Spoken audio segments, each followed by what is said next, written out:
اللہم صلی علی سیدنا و مولانا محمد وبارک وسلم وسلم صلی علیہ۔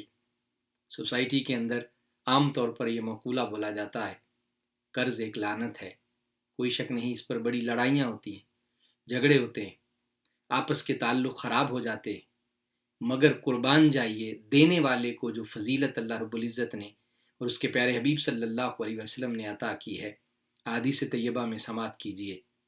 حضرت انس بن مالک رضی اللہ تعالیٰ عنہ روایت کرتے ہیں کہ رسول اللہ صلی اللہ علیہ وسلم نے ارشاد فرمایا، جس رات مجھے سیر کروائی گئی، معراج کی رات مجھے سیر کروائی گئی، تو جب میں جنت میں داخل ہوا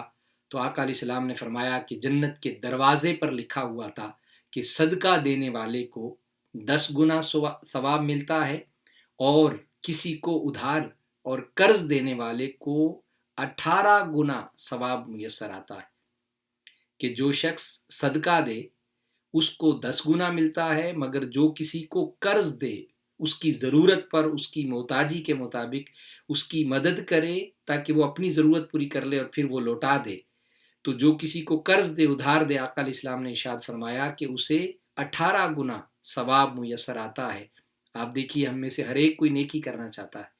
ہر ایک کوئی صدقہ کرتا ہے اور بڑے شوق سے صدقہ کرتا ہے کہ مجھے اس کا اجر ملے گا، مجھے اس کا ثواب ملے گا، مگر قربان جائیے کہ کیسا عمل سوسائٹی اور معاشرے کو عطا کر کے اسے امن کا، رحمت کا گہوارہ بنا دیا ہے، اور بندہ مومن کی سوچ کو کس طرح خوبصورت بنا دیا ہے۔ اللہ رب العزت ہمیں ان اعمال کو سمجھنے کی اور ایسی نیکیاں اکٹھی کرنے کی توفیق عطا فرمائے۔